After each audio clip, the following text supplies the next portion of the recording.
Sejam muito bem-vindos. Eu sou o Cássio Schonard, agente de cultura e lazer do Sesc Montenegro, e vou fazer a minha audiodescrição. Eu sou um homem branco, de 40 anos, cabelos e barba levemente grisalha, estou usando uma camiseta preta, tendo ao fundo uma parede cinza com nuvens brancas, de onde saem gotas de chuvas coloridas. Me acompanha nesse momento na tela de transmissão a Fernanda, que faz a tradução simultânea em Libras, língua brasileira de sinais, que está utilizando uma camiseta preta, cabelo preso, ao fundo, uma parede branca. Em 2021, o Arte da Palavra, Rede Sesc de Leituras, chega à sua 5ª edição. Por conta das mudanças provocadas pela pandemia, o projeto conta com uma programação online, reunindo performances artísticas e oficinas de criação. O maior circuito literário do país terá a participação de representantes de 24 estados de todas as regiões. Serão 40 escritores, poetas, rappers, slammers, contadores de histórias e outros artistas da palavra, em apresentações virtuais e gratuitas. O público poderá conferir os debates e apresentações pelo Facebook do Arte da Palavra, @Arte da Palavra Sesc.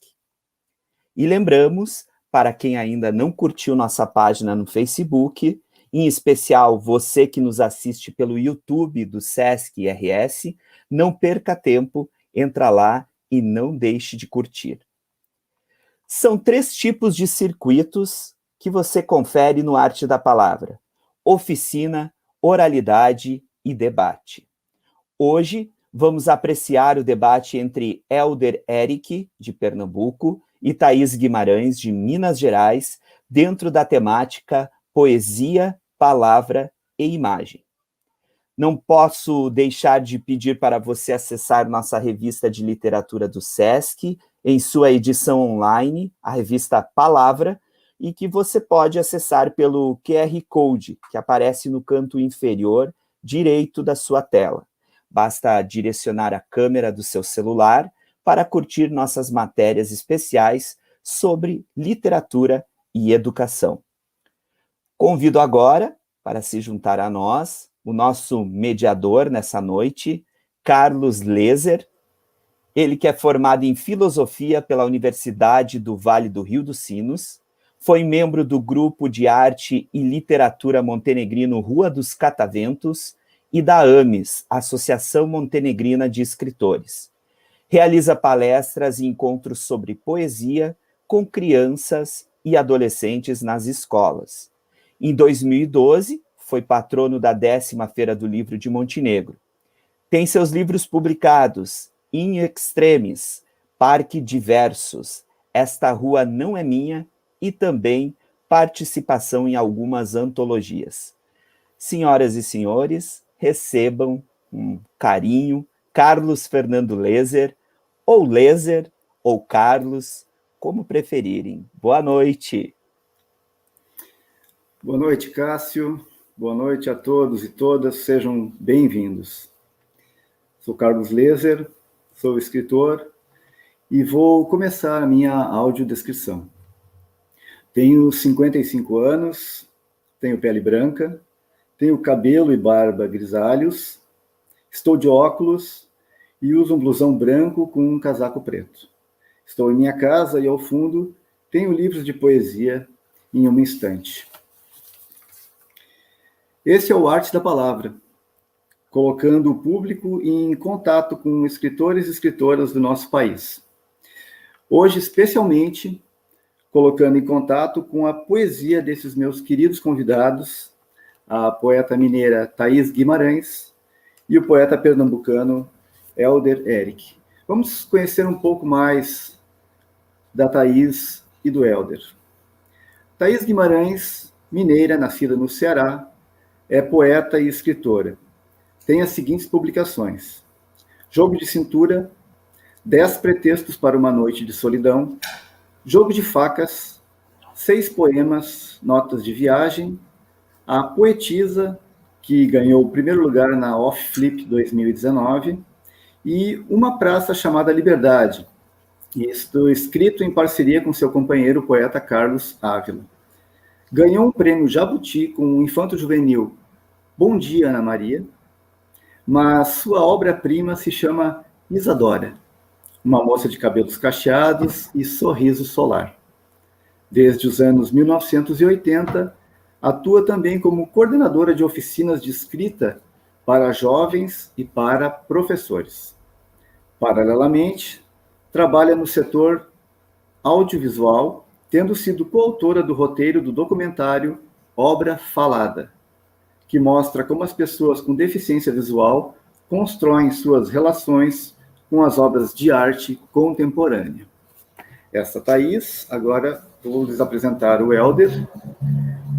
Helder Eric nasceu em Garanhuns, Pernambuco, em 1979. É vencedor do Prêmio Pernambuco de Literatura com o livro Rinoceronte Dromedário. Venceu também o Prêmio CEP Nacional de Literatura Infantil com o livro O Menino Mais Estranho do Mundo. É professor de literatura e mantém o blog eldereric.com.br, onde publica suas crônicas. Tem os seguintes livros publicados: A Morte, As Plantas Crescem Latindo, Sobre a Lápide, o Musgo, A Invenção dos Avós, Rinoceronte Dromedário e O Menino Mais Estranho do Mundo. Thaís, Helder, sejam muito bem-vindos. Vocês estão entre amigos. Muito obrigada pela apresentação, Carlos. Agora eu vou fazer minha audiodescrição. Eu sou a Thaís Guimarães, poeta, tenho 59 anos, sou loura, tenho olhos azuis e uso óculos de grau. Estou vestindo sobre camiseta preta uma blusa estampada com predominância da cor vinho e batom cor de uva. Ao fundo há uma parede azul e amarela com um quadro abstrato das montanhas de Minas. E eu desejo muito boa noite a todas as pessoas que estão aqui conosco, a você, Carlos, mediador dessa noite, ao Helder, poeta companheiro nessa jornada incrível que é o Arte da Palavra. E aqui um salve ao SESC pelo projeto, meu agradecimento especial a toda a equipe do Rio Grande do Sul, em nome do Denner e do Cássio. Maravilha, Thaís. Eu também quero me apresentar a todos, fazendo a minha audiodescrição. Eu sou um sujeito estranho, pois eu não tenho nenhum cabelo, mas tenho muita barba. Eu uso óculos com um grau médio e armações grossas. Eu estou com uma blusa laranja, que é uma cor que eu gosto muito, porque lembra fogo e força e luz e claridade. E atrás, ao fundo, eu tenho uma estante que guarda a minha riqueza, que são os livros.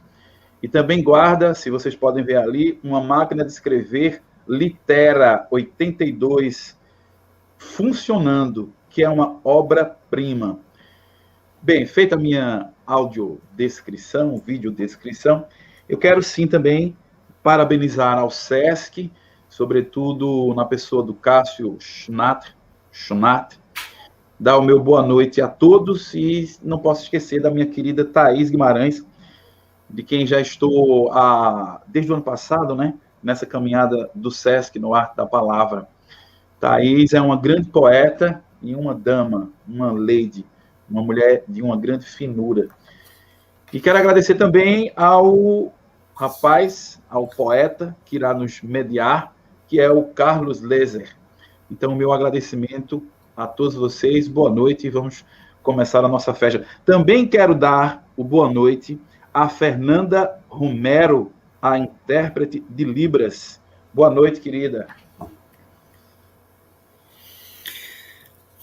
Muito bem. Então, dados os boas noites, a gente vai começar esse debate, né? Eu fui convidado aqui para fazer perguntas para vocês, para que vocês discorram sobre suas obras, enfim, sobre sua história, para que a gente conheça, para que nós que estamos assistindo vocês aqui, a gente conheça melhor vocês, enfim.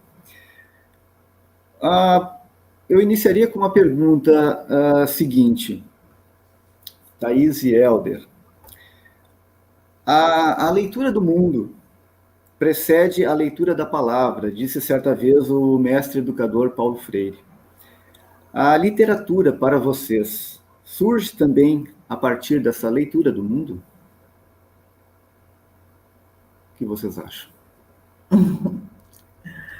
Essa pergunta é uma alegria, a gente está abrindo esse Arte da Palavra com essa pergunta, porque eu ministro oficina de poesia, o Helder é um educador, e para mim, né, que há 40 anos ministro oficina de poesia, sempre tive uma referência norteadora em Paulo Freire.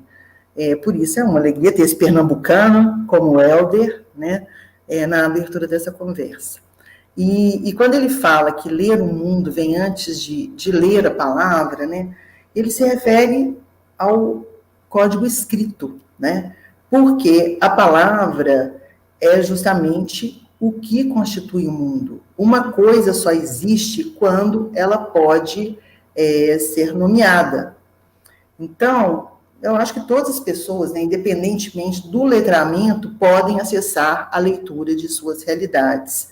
Então, assim, a leitura do mundo, que é justamente o ponto de partida do Paulo Freire, eu não vou entrar aqui, né, na teoria freiriana, porque isso dá horas de conversa, né? Mas é importante a gente ter sempre em mente, eu fico pensando nisso, que as realidades das pessoas, elas são diferentes.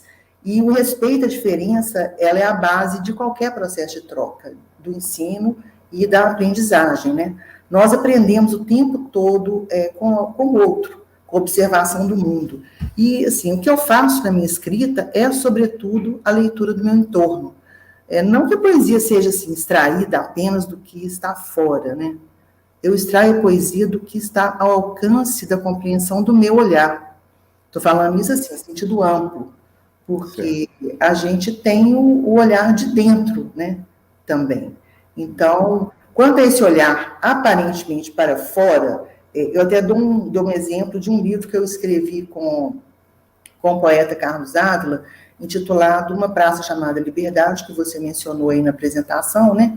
No qual nós dois assim, observamos e escrevemos sobre diversas ocorrências ordinárias, ocorrências comuns, na Praça da Liberdade, em Belo Horizonte. Essa que foi a proposta.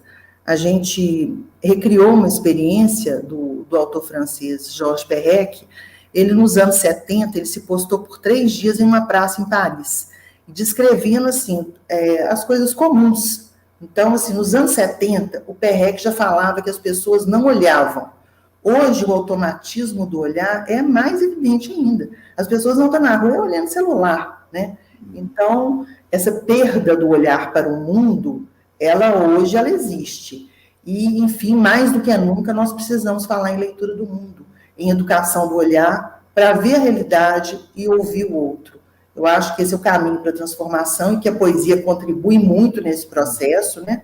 E quem sabe a gente pode até acreditar no mundo melhor, até mesmo, sei lá, ter esperança aí de que tenha um presidente que saiba olhar para o seu próprio país, para o seu próprio povo, ou seja, para nós, né?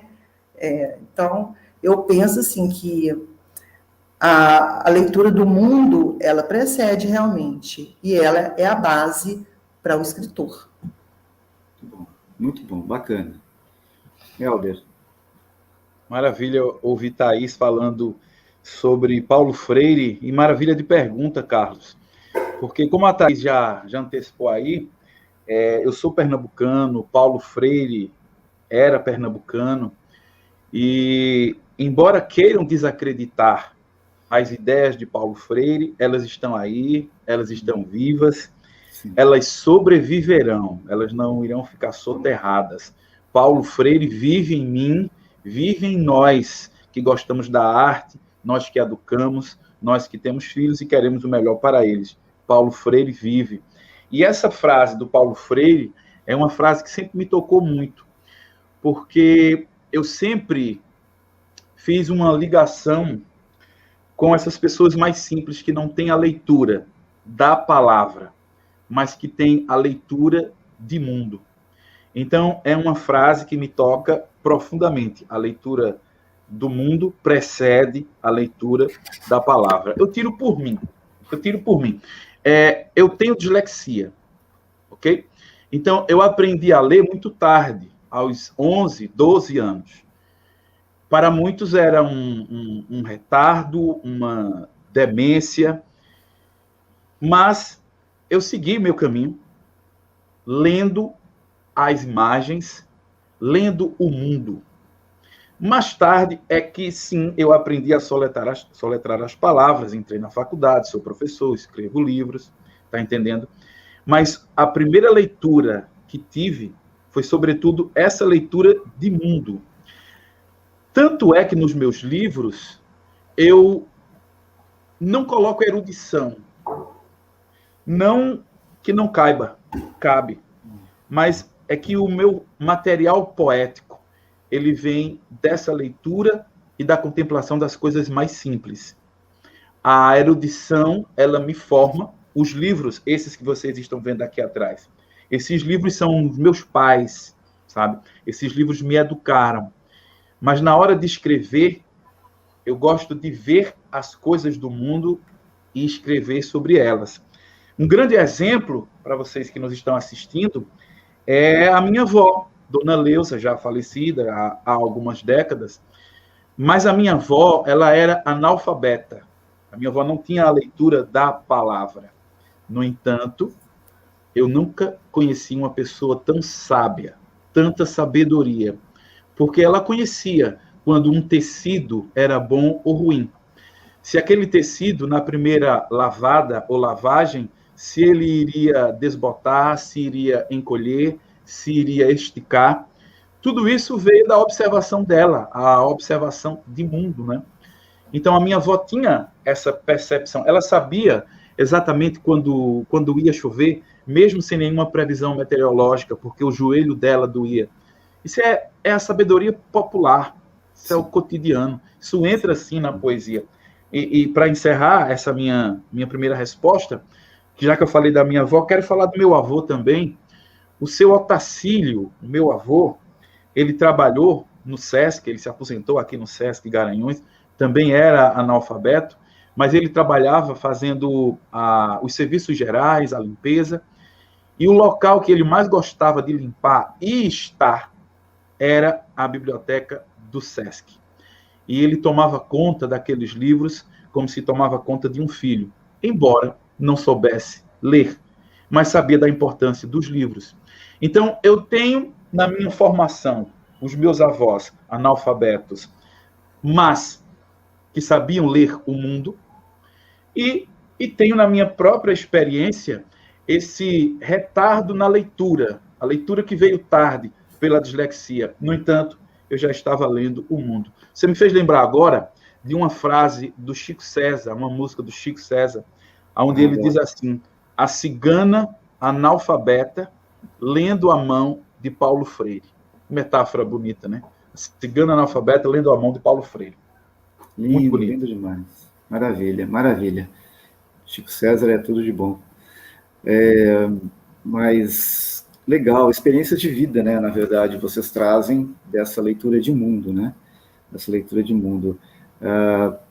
A Cristina Maivas, ela coloca que assim, ó, cada um faz uma leitura diferente do mundo, em tempos tão conturbados como acordar olhares adormecidos através da poesia. Vocês mais ou menos já colocaram isso, né? Nessa condição de que a poesia, ela é essa tábua de salvação da gente, na verdade, né? Ela pode vir a ser essa tábua de salvação, e eu acho que é assim como vocês também percebem que ela é, né, a partir dessas observações todas. Enfim, quando vocês se reconheceram como escritor e escritora, assim, como funciona o processo criativo de vocês? Afinal, qual é a arte da palavra de cada um de vocês? Bom, posso começar aqui? Pode. Eu fiz para os dois, na verdade, desculpa, eu fiz para os dois a pergunta. Eu desde criança, assim, eu sempre escrevi, mas eu me assumi mesmo como poeta no final dos anos 70. E nessa época eu comecei assim, a buscar interlocuções com outros poetas, era uma época de muitas revistas, jornais independentes surgindo, né? Então tinha, sei lá, uma efervescência também pelo momento político. Logo no início dos anos 80, eu lancei o meu primeiro livro, que é O Jogo de Cintura, que é esse livro aqui. E hoje eu tenho uma trajetória assim, já de 4 décadas, com lapsos, né, em termos de publicação de livros, mas é isso, eu comecei nesse momento aí. Agora, você fez 2 perguntas, né? E o processo criativo também. Bom, quanto ao meu processo criativo, eu reitero aqui o que eu disse antes. Todo escritor, ele é, antes de tudo, um leitor. Eu acredito, assim, do fundo de mim, eu acredito nisso. O ato de escrever está imbricado no ato de ler. Não existe escritor que não leia. Então, assim, em certo sentido, escrever é uma tradução de muitas leituras, né? Estou falando em sentido amplo. E a leitura do mundo, de livros, de músicas, de filmes. Os meus temas na poesia, eles partem sempre de alguma inquietação, de algo assim, que me toma de surpresa e me deixa perplexa. Assim, eu queria dar um exemplo. Por exemplo, eu assisti um documentário intitulado A Poetisa, contando a história de uma poeta beduína chamada Issa Ilau.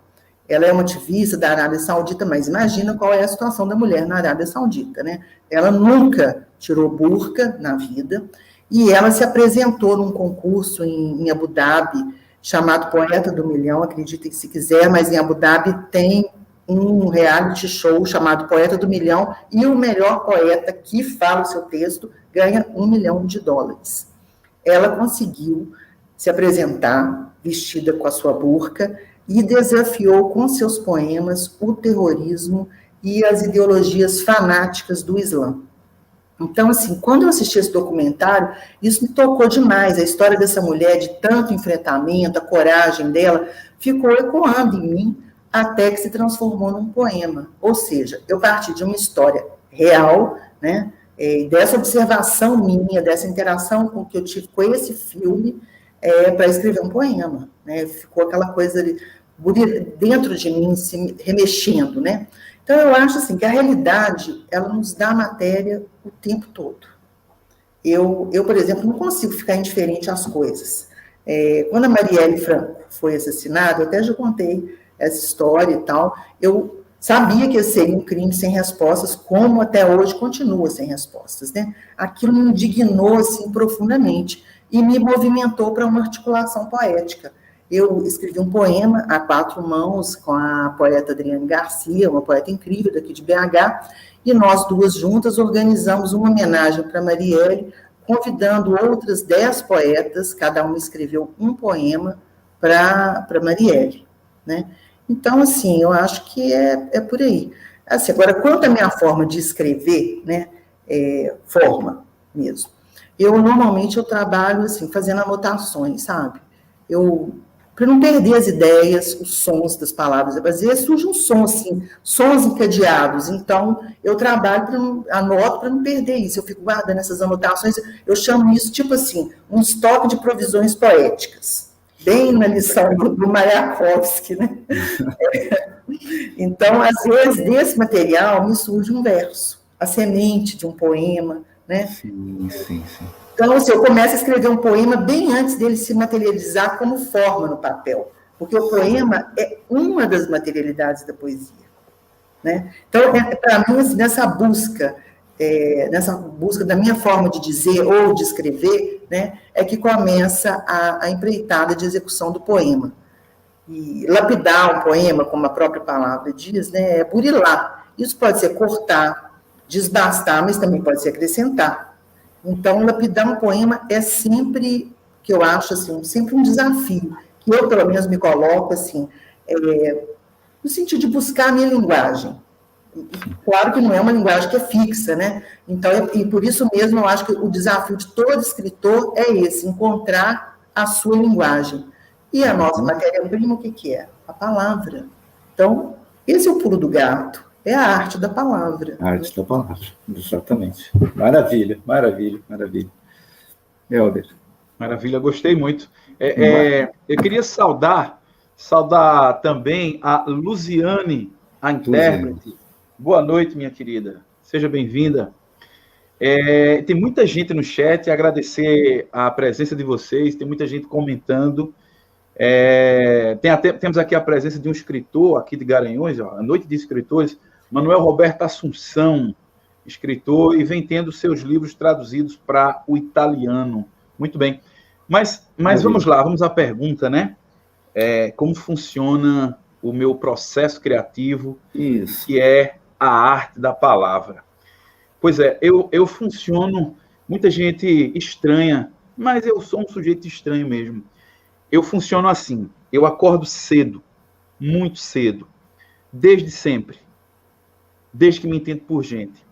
E ainda mais agora, com filhos, eu me acordo cedo mesmo, porque depois a casa ganha a alegria deles, mas também fica difícil de escrever, porque a alegria deles contagia tudo, me contagia. Então eu acordo muito cedo, eu acordo às 4 da manhã, às 4 horas da manhã. Bem verdade que durante essa pandemia eu venho me dando ao luxo de acordar às 4h30, né? Hoje eu acordei 4h28. Hoje foi 4h28. Então eu acordo muito cedo para ter esse momento meu, porque depois o momento é com a esposa, com os afazeres, com os trabalhos, com os filhos. Mas eu preciso desse momento comigo, ok? Então, isso é a arte da palavra, é o acordar cedo para tentar escrever cada vez melhor. Eu costumo dizer que eu funciono como se fosse um carro a fricção. Quando eu era criança, eu tinha um carro a fricção e ele funciona assim, né? Você pega, você puxa o carro para trás e depois solta e o carro vai. Mas há um momento em que ele vai ficando lento e para. Pronto. O meu processo, quando eu acordo às 4 da manhã, ele é mais ou menos assim, né? Eu começo e depois eu percebo que eu vou ficando sem energia. Aí eu paro e vou ler. E vou fazer outra coisa. Tá certo? Então, eu respeito esse momento. Não é que eu não procure, eu procuro, mas se eu insisto, eu só me canso e as coisas não saem muito bem. Então, cada um tem o seu processo, cada um tem a sua forma. Mas essa é a arte da palavra, essa é a minha forma. E quando eu escrevo também, né, eu procuro estar sempre armado de humildade, sabe? Eu procuro estar sempre munido de humildade, porque a humildade me faz ter a certeza que é preciso melhorar, sabe? Não há o esnobismo de se achar o grande, de se achar o bom, né? Há sempre a humildade de dizer, posso melhorar. Isso é a arte da palavra, né? Quando você quer melhorar. E eu também não tenho medo do fracasso. Sim. Eu fico triste com o fracasso, mas eu não tenho medo dele. Eu o encaro. A gente vai para a briga. Muitas vezes ele ganha, noutras tantas eu ganho. Ele mais ganha. Eu mais saio apanhado. Mas eu não desisto dessa briga. Sabe por quê? Porque o fracasso, eu entendo que o fracasso ele é pedagógico. O fracasso ensina. Você tem que melhorar. Você pode melhorar. Você pode fazer mais. Então, o meu processo de escrever passa, digamos assim, por essas nuances, né? O acordar, o estar sozinho, a busca da humildade de se saber não o melhor, mas melhorando, e o fracassando, mas continuando sempre. Legal, legal demais. Isso aqui não é uma mediação, isso aqui é um aprendizado. Eu estou aprendendo aqui com você. Eu estou feliz aqui demais. Né? A gente mal começou. Helder, olha só, eu vou ler um poema teu aqui, tá bom? E depois, em seguida, eu faço uma pergunta, faço uma colocação para ti aqui. O poema se chama Tatu, e ele está no livro Rinoceronte Dromedário. Tatu. A loucura é minha anestesia. Um dia chove, no outro poesia. Helder, ser poeta é enxergar o mundo de um jeito diferente? O poeta é a pimenta do planeta?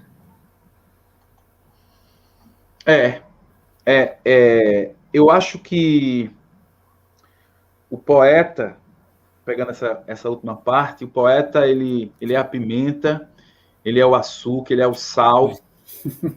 O poeta, os artistas, a arte é o tempero, né?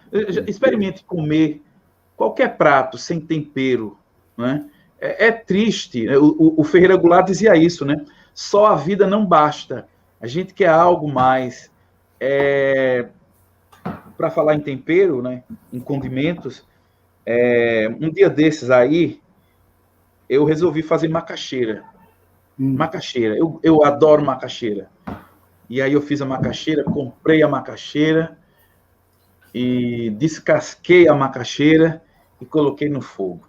Ciente de que eu ia agradar a minha esposa também, né? Aquele café da manhã com macaxeira, né? Bota aquela manteigazinha, bota um queijinho, um bacon. E, meu amigo, deu trabalho. E aí a macaxeira ficou pronta. Que bom. E aí eu comi a macaxeira e eu senti uma coisa estranha. Está faltando alguma coisa. Eu senti uma coisa estranha. Mas tudo bem, eu não, né? Foi eu que fiz, então estava gostoso. Né? E aí, a minha esposa foi comer. E ela disse assim, você colocou sal? Eu disse, sal aonde? Na água. Você não colocou água? Eu coloquei. Você colocou sal na água? Nunca na minha cabeça passou a ideia de colocar sal na água. Tá entendendo? Então, o poeta é o sal na água, sabe? É o açúcar, é o doce, é a pimenta a vida, tá entendendo? Eu acho que o poeta é esse indivíduo que consegue enxergar as pequenezas da vida. Ou, como diria Manuel de Barros, os ínfimos, né? A grandeza do ínfimo, né? A grandeza da pequenez, a grandeza do vira-lata, né?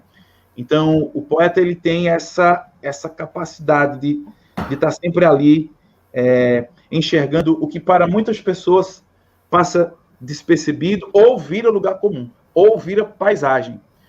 Pois bem, o poeta é esse ser que se depara diante de uma parede, olhando para um rachão. E aquele rachão vira um mapa, vira um rio, vira uma estrada, vira um monstro. Isso é ser poeta.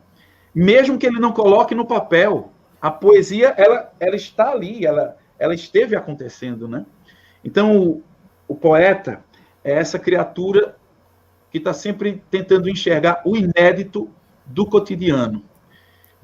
O inédito do cotidiano, porque o cotidiano já nos aparece meio que desbotado, pois o poeta pinta, colore, enverniza e coloca o cotidiano num pedestal, meu querido Carlos, minha querida Thaís, minha querida Luziane e todos que aqui estão. Que lindo isso, que lindo, lindo demais. Maravilha, Helder, maravilha.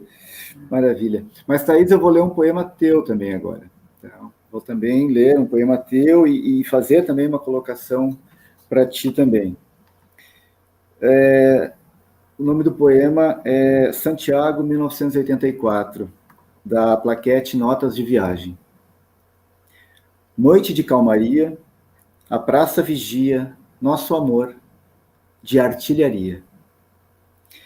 Thaís, na primeira mediação da Arte da Palavra que eu fiz, eu tive o prazer e a honra de estar com o poeta Nicholas Baer, de Brasília, poeta da geração mimeógrafo, da poesia marginal do final dos anos 70.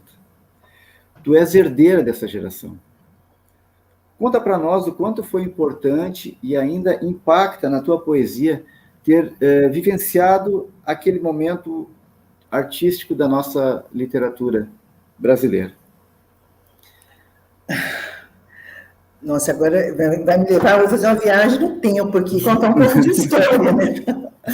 Porque a gente está voltando aí, você está falando, né, do Nicolas, fim dos anos 70, que foi um período muito emblemático no Brasil, porque a gente começava a sair dos anos de chumbo da ditadura, né?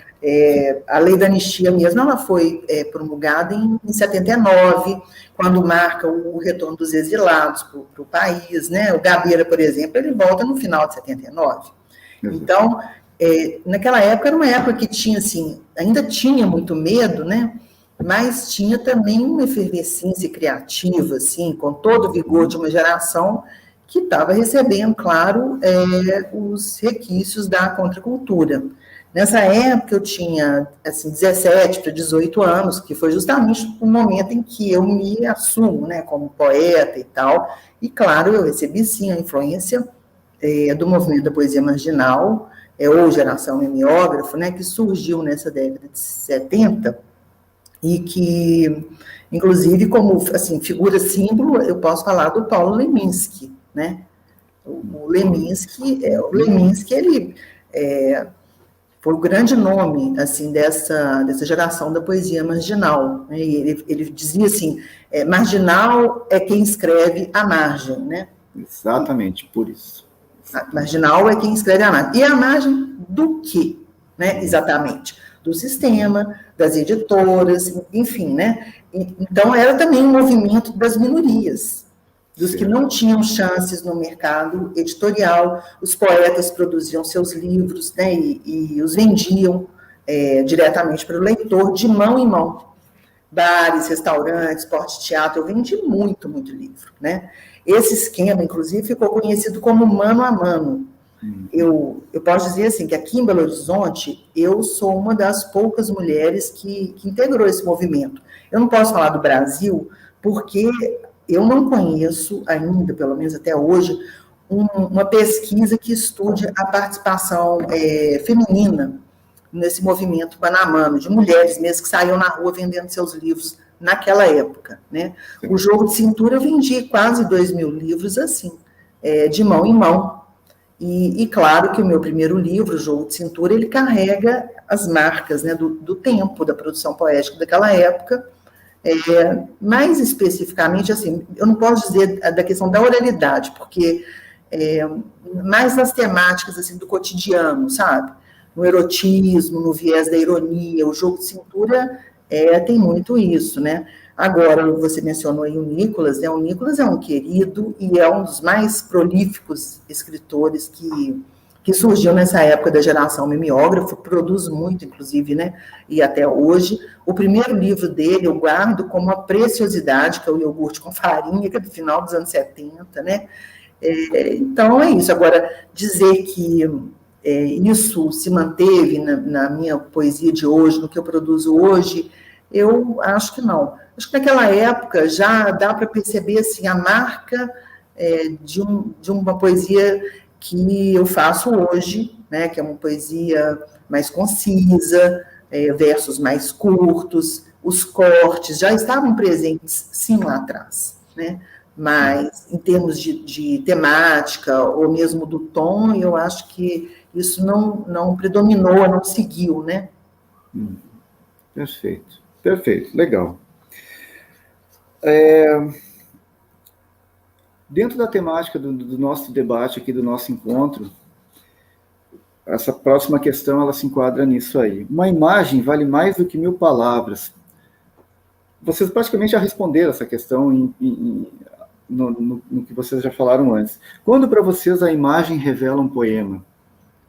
Isso já foi praticamente dito, né, percebendo as questões do que vocês falaram, das observações, enfim, mas se vocês quiserem tecer mais algum comentário sobre isso, quando para vocês a imagem revela um poema? Eu quero.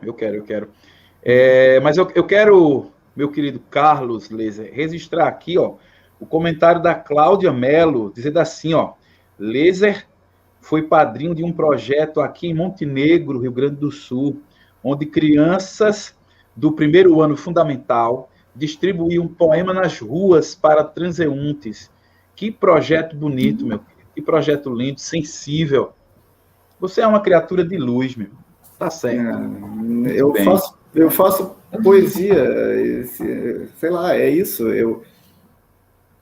Mas eu sou só o mediador aqui, eu sou só o mediador. A Claudinha é uma querida, Isso é a arte da palavra. Certo? É o que nós fazemos. É isso aí. Obrigado, Claudinha. Ótimo.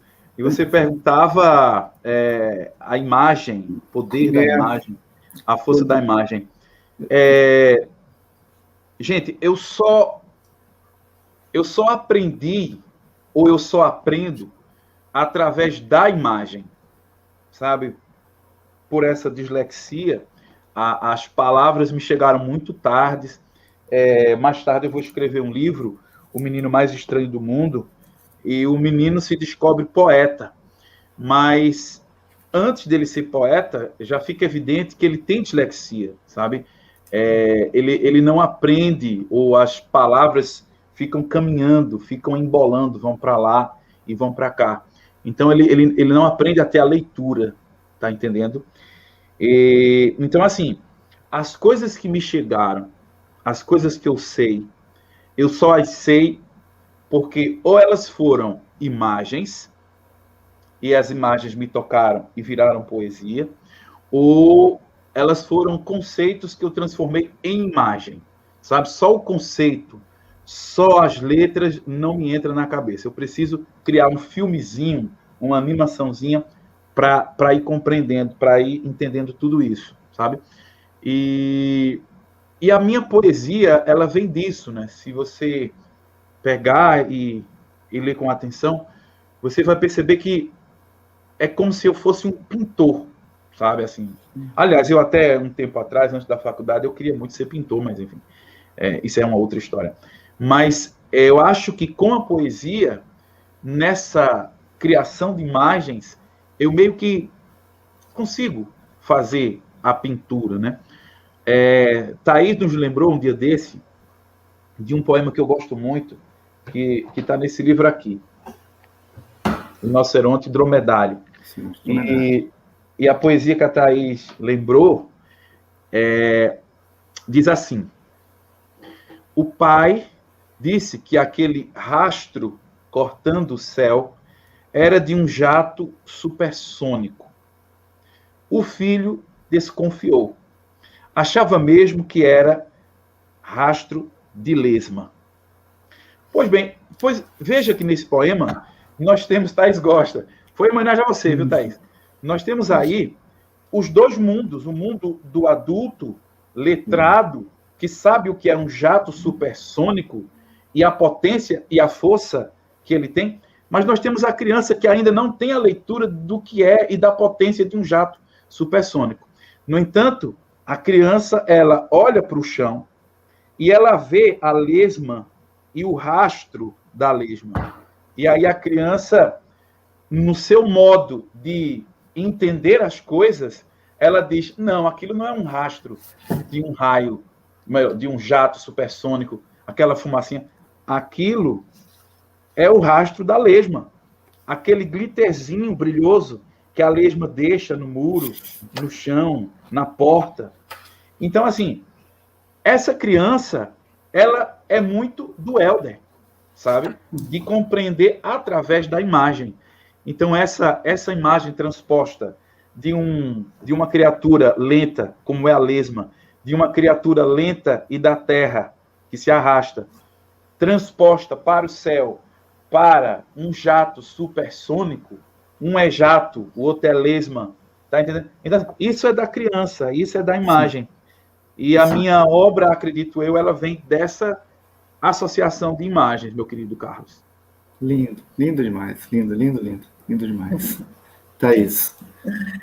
Então, eu acho que o Helder falou a questão da imagem aí, né? Para mim também a imagem, assim, claro, a gente já está falando aqui várias, né, questões sobre a imagem, mas é inevitável, eu penso assim, evocar Otávio Paz, pelo menos para mim, né? Porque o Paz, ele defende, já a partir do signo verbal enquanto imagem, né, que a poesia ela tem o poder de construir realidades novas a partir das imagens criadas pelo poeta.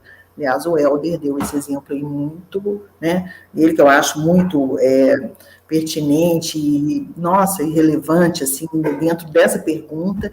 E tem também um exemplo que eu gosto muito, que eu acho que pode clarear também para quem está assistindo dentro dessa pergunta, e tem a ver com a minha história. Na Faculdade de Letras, eu tive um professor fantástico, já falecido, chamava Orlando Bianchini, ele era excepcional, e ele escreveu no quadro Certa Feita: aquele rio era como um cão sem plumas. Esses são versos do poema do João Cabral de Melo Neto, né? Paisagem do Jaguaribe. Então, esse professor, eu era uma jovenzinha lá, 20 anos de idade, ele pergunta, escolhe a mim por quê? Porque eu era poeta na turma. E ele pergunta, a poeta, pode dizer o que você percebe desses versos? Então, assim, de imediato eu falei, é um rio seco. Essa é a imagem para mim de um rio seco. E ele falou, mas como que você chegou nisso? Eu falei, é o que eu percebo. Aí ele dissecou a imagem para mim. Olha o que ele fez. Ele fez uma regra de 3. Nesse momento eu aprendi matemática, que era a minha grande dificuldade na vida, eu aprendi matemática através da literatura. Ele dissecou a imagem dessa forma. Ele falou, cão não tem plumas, correto? Tem pelo. Logo, rio está para cão, como está para a ave. Assim temos um cão sem pelo, uma ave sem plumas e, lógico, um rio sem água.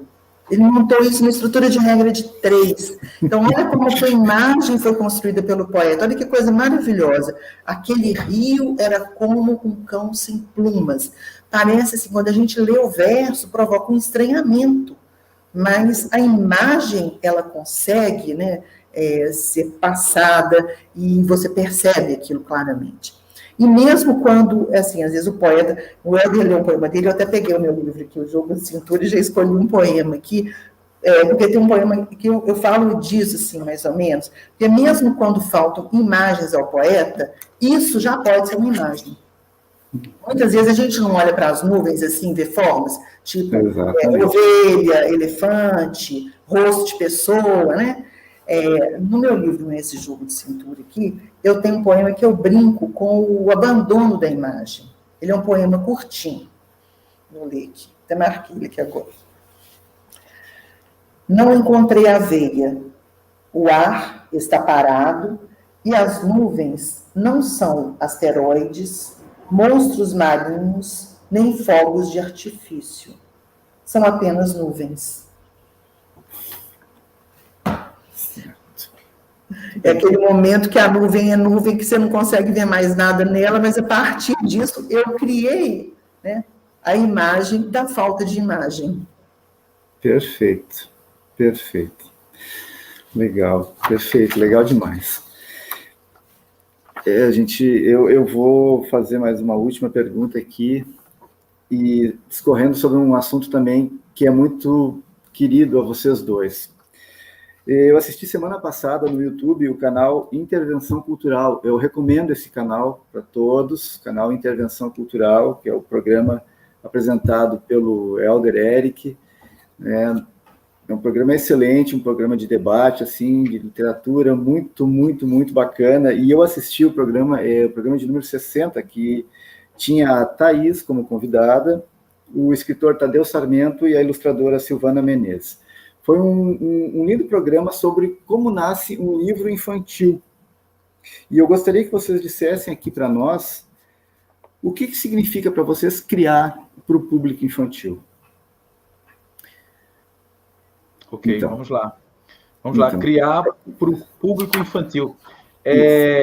Na faculdade, no meu tempo de faculdade, uma professora, eu fiz história, e uma professora que me marcou muito, dona Leuda, ela, numa apresentação minha do trabalho, após a apresentação, ela disse assim, Helder, você leva muito jeito com uma fala que a criança entende.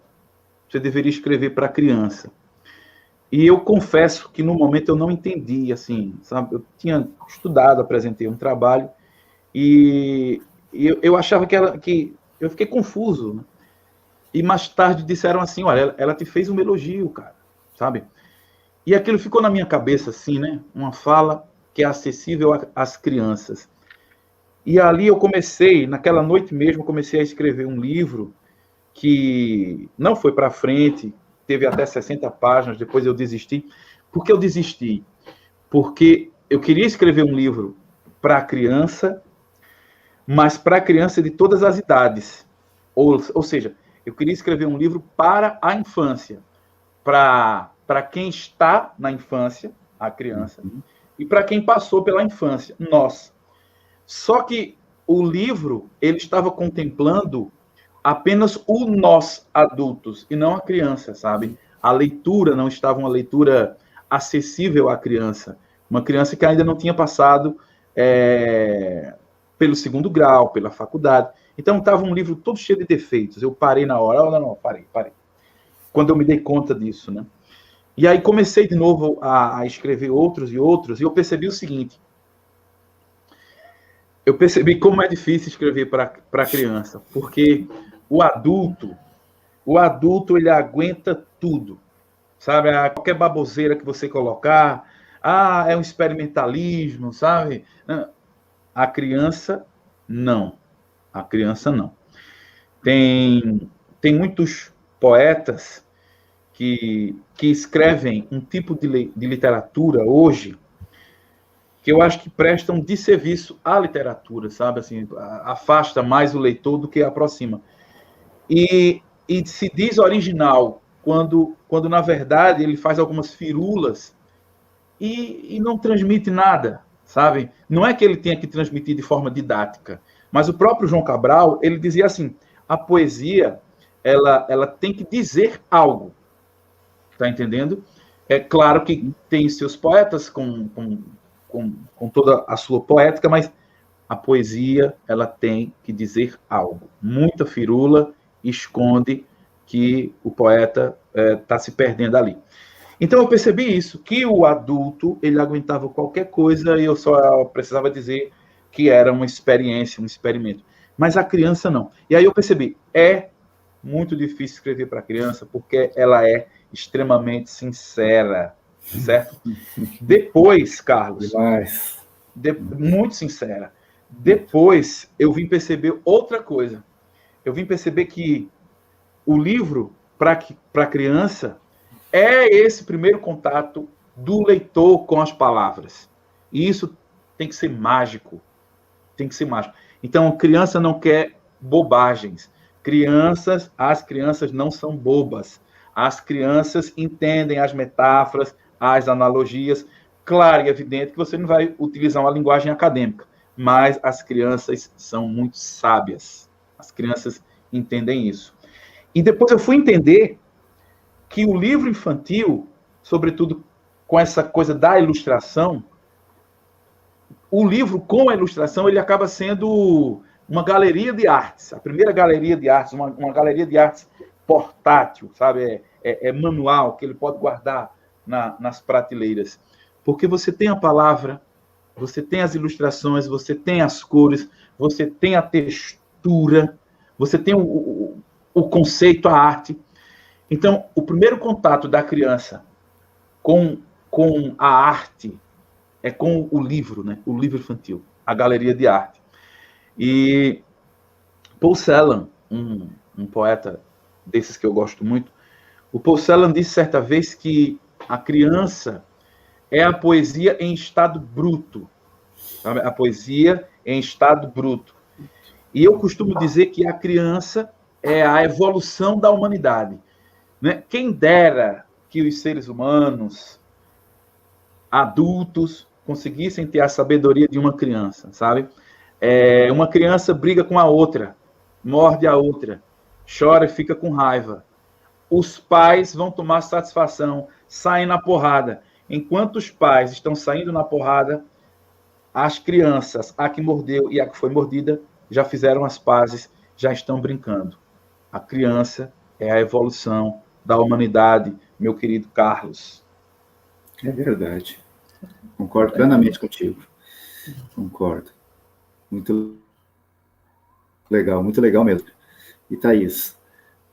Thaís, você está com um livro infantil, né, Thaís? Isso, tô lançando agora, é o meu segundo livro infantil, é lançado, né? E agora o que o Helder falou aí, eu concordo com ele, né? Porque eu também não me considero uma escritora de livros infantis, vou começar assim, eu não me considero, né? Porque tem aqueles autores que escrevem livros infantis. Eu não me considero essa escritora. Eu penso assim, alguns textos meus, eles talvez sejam assim tão límpidos que atingem a infância. E eu falo da infância no mesmo sentido que o Helder falou. Não é sobre o aspecto da idade, sabe? Mas daquele lugar que pode permanecer dentro da gente e que nos permite ter sempre um olhar inaugural e de maravilhamento diante da vida. Então, assim, meu primeiro livro, Bom Dia, Ana Maria, que foi o que ganhou o prêmio Jabuti, é a história de uma menina que queria ser borboleta, encontrar o amor, a poesia e voar pelo mundo. Eu escrevi esse livro nos anos 80 e talvez eu fosse um pouco também essa menina, né? Agora, o livro que eu estou lançando agora, que é o Senhor Relógio, vou até mostrar a capa dele. Esse aqui é o Bom Dia, Ana Maria, que foi o que ganhou o Jabuti. E esse é o que eu estou lançando agora, que tem ilustração da Silvana de Menezes, né? Ele tem como personagem um antigo relógio de parede. Essa lindeza aqui, que é o personagem. E esse personagem, ele vive alegrias, vive desventuras, né? Enquanto ele faz reflexões sobre o tempo passado, sobre o tempo que passa, e também sobre o aqui e o agora. Também fazendo uma reflexão sobre o lugar que ele ocupa no mundo. Já que o personagem ele é um senhor centenário, então ele vive os dilemas da própria idade. E essas questões, né, que tem a ver com o caminho da vida, com o envelhecimento e tal, hoje também são motes para as minhas próprias reflexões. Então, eu acho que é isso. Escrever um livro infantil tem a ver com saber contar uma história que dialogue com a infância. E não importa que história seja, mas sim a forma como ela é contada, a linguagem, né, que vai chegar na criança. Então, é isso. Eu concordo com o Helder nesse sentido, né, assim, de que essa coisa, escrever livro infantil é escrever livro para a infância, e criança é muito exigente. Né? Demais, demais. Daniela Heckler aqui, a nossa querida amiga, professora, está comentando, está elogiando vocês, adorando, e eu acho que a Daniela, que fez o projeto aquele que a Claudinha citou, onde os meus poemas foram inseridos, é algo assim que aqui em Montenegro foi algo muito bonito, que acabou finalizando numa Praça das Poesias. É um projeto que, nossa, é lindo demais. Lindo, lindo, lindo. Lindo demais. Então, lindo está sendo esse debate, esse nosso encontro aqui, com certeza. Isso tá sendo muito bacana. Eu vou pedir mais 3 horas para o administrador, posso aí? Estou brincando. A gente está chegando ao final, infelizmente, essa é a verdade, né? A gente está chegando ao final. E eu gostaria que vocês escolhessem, vocês já leram, eu acabei lendo também poemas de vocês próprios já leram e recitaram poemas de vocês, mas para a gente finalizar, então, vocês lessem algo para a gente de própria autoria, para fechar com chave de ouro, então, esse nosso encontro. Ok. Posso ir, Thaís? Claro. Posso. Eu vou ler para vocês. Eu vou fazer o seguinte, que eu não mostrei o meu livro infantil. Esse aqui é o meu livro infantil, O Menino Mais Estranho do Mundo. O Menino Mais Estranho do Mundo. Certo. Então, eu vou encerrar com O Menino Mais Estranho do Mundo. Certo. O Helder, conta um pouquinho do Dário, porque o Dário é o menino mais estranho do mundo, é o menino poeta. Vamos lá. É lindo. Bem lembrado. Então, gente, o Dário, ele é estranho para todos. Por que ele é estranho? Porque ele não lê, ele não aprendeu, e ele é estranho porque ele tem uma visão de mundo diferente. uma visão que para muitos é uma aberração, mas para ele é o normal. Mais tarde, Dário vai descobrir que essa anormalidade, ou que essa estranheza, na verdade, é poesia. Mais tarde, o Dário se descobre poeta, tá entendendo? E esse livro, ele, dentre outras coisas, ele trata dessa questão do como a sociedade atual vem olhando com estranheza o artista.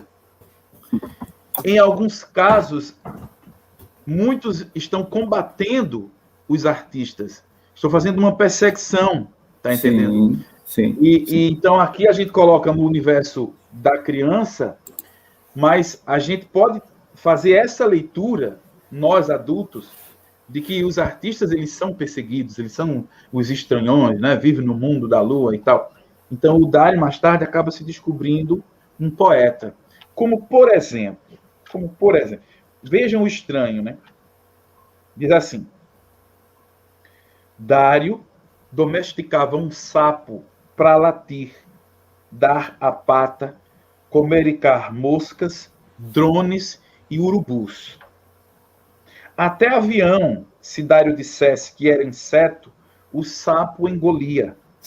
Depois, ele fosse cuspindo as pessoinhas de dentro. O sapo ficava no ombro, lendo os pensamentos de Dário. Tinha vez que esticava a língua e comia um pensamento que escapava. Daí a pouco, esticava a língua, virava uma gravata, um cinturão, uma corda de pular. Dário tinha um olho vesgo, de enxergar o futuro e o além. O outro olho escrevia uma carta.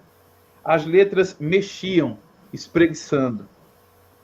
A letra A balançava o rabo e latia. A letra K cambaleava para lá e para cá, pisando no rabo do A. E assim vai o mundo de Dário. Maravilha, maravilha, maravilha. Obrigado. Maravilha. Muito lindo. Muito lindo mesmo. Muito lindo mesmo. Obrigado. Então, eu vou ler um poema, não vou escolher do Senhor Relógio, porque o Senhor Relógio é uma história, e, enfim, eu quero ler um poema que eu mencionei ele aqui, que foi o poema que eu escrevi para a poeta beduína, para Issa Ilau. Esse poema ganhou o primeiro lugar na Off Flip 2019, concorrendo com poetas do Brasil inteiro, né? Um único poema, é sempre assim, uma alegria, um poema, né? Ganhar um concurso. E eu fiz uma plaquete com ele, que é uma plaquete que é cortadinho aqui, ó, para dar essa coisa da burca. Aparece o título. Se chama A Poetisa, para Issa Ilau, poeta beduína. Um dia não tive rosto. Em outra vida fui beduína. Não recebi moedas ao lavar a lâmpada, nenhuma paga que valha o óleo queimado nas mãos. Um dia eu fui beduína aos 43 anos e meus cabelos louros eram castanhos, com fios brancos sobre o nicabe negro. Porque também fui beduína, poemas foram queimados, divorciados de mim, debaixo das patas dos cavalos. Na areia, minhas pegadas são réstias que resistem. Do couro solado, a imagem gasta, de uma boca nunca vista, uma língua vaza pela fresta. Porque fui beduína, nascida com o dote da palavra atribuída à má sorte. Entre estacas provisórias, escora para cordas curtas. As letras escritas por minhas mãos pojaram de uma cana fendida o leite de pedra de peitos nunca vistos, e alentaram palavras consoantes num papel sobre os joelhos, enquanto homens bebiam chá e riam à sombra das tendas de frisa. beduína, agora, levanta o véu da alma, com a voz do vento, sem trégua. Um eco centelha no deserto. Rasga a burca do medo na fenda de um nicabe negro. Nossa, que lindo, hein? Que lindo mesmo. A poesia, ela tem esse viés de encantamento, né? Ela encanta, ela nos encanta, ela encanta todos, encanta as crianças, encanta os adultos. A palavra encantamento, ela abarca tudo isso que nós vimos agora de noite, né? E na verdade, foi o que uma amiga minha, a Nica, estava falando, foi um aprendizado. Foi um bate-papo, pessoas que se apresentaram, pessoas que se conheceram aqui nesse bate-papo de puro encantamento. Eu sou muito grato a vocês, sou muito grato, Thaís, sou muito grato, Helder, por essa oportunidade, por estar com vocês, por conhecer vocês e por aprender um pouco mais sobre poesia, que é algo que me encanta. Certo? Nós chegamos agora ao final do nosso bate-papo, do nosso debate, infelizmente. Pô, acho que continuar seria... A gratidão é nossa, sabe, Carlos? Porque está rodando, viajando, mesmo que seja virtualmente, né, sem o calor do abraço, que seria um projeto para ser realizado presencialmente, mas a gente ter esse acolhimento, né, esse acolhimento que a gente está tendo nesse projeto virtual, e o SESC manter isso vivo, no momento hoje em que as forças obscuras estão dominando o país, né? Isso é maravilhoso, sabe? Isso para a gente é uma alegria, cada vez que a gente, fala, é um convite do SESC, do Arte da Palavra, é uma alegria mesmo, uma alegria imensa, do fundo do coração, e uma gratidão com as pessoas, né, que estão nos assistindo, estão junto, uma gratidão com a equipe do SESC também. É um exercício de resistência, né, na verdade. Né, Schopenhauer falou uma vez, a arte salva, e nós estamos aqui para salvar as pessoas, a gente está aqui para levar a arte para elas, na verdade. Para nos salvar, né? E para nos também, salvar também, com certeza. Então, maravilha. Thaís. Eu queria agradecer, Carlos, a presença da Fernanda e sim, claro, da Thaís, a sua, Carlos. Agradecer ao SESC sempre, e agradecer, a Thaís deve ter sentido isso também, que a turma esteve muito ativa, né? Os espectadores estiveram muito ativos aqui nos comentários, no chat. Que maravilha! Eu não me recordo de um chat tão criativo, tão dinâmico, né, tão enriquecedor como esse aqui. Eu vou assistir mais tarde só para ler com calma todos os chats. É sério. Ficou bom mesmo, maravilha. Fica o meu abraço, meu agradecimento a todos. E, como diria Ferreira Goulart, né? Só a vida não basta. A gente precisa de muito mais, a gente precisa de arte. Que maravilha, que maravilha. Tá. Eu me despeço de vocês, eu vou chamar o Cássio agora para ele fazer um fechamento, mas eu agradeço demais, Thaís Guimarães, Helder Eric, foi um prazer conhecê-los, foi um prazer conversar com vocês, foi um prazer aprender com vocês, certo? Tudo de bom. Muito bacana. Muito obrigado. O momento que estamos compartilhando a tela, Thaís, Eric, Helder, Eric e o Lézer também. Esse bate-papo, eu digo que é uma mesa mediada, é um encontro virtual que nos possibilita essa conexão entre Rio Grande do Sul, Pernambuco e Minas Gerais, né? É super bacana. Claro que nós queríamos o calor do abraço, de estar juntos, podemos notar a diferença de temperaturas pela vestimenta de cada um, né? O Helder de manga curta, né? A Thaís com um casaco leve, nós com... tanto a Fernanda, o Lézer e eu com um pouco mais, uma vestimenta um pouco mais pesada. Mas muito bacana. E essa provocação, isso que o Lézer falou, e o Helder também traz na referência dos comentários, A gente tem uma cidade, Montenegro é conhecido como, somos os anfitriões nessa noite, Montenegro é conhecido como cidade das artes, mas tem uma efervescência muito grande no poder da palavra, no encontro, na arte da palavra, né? E, enfim, com poetas, escritores, professores engajados.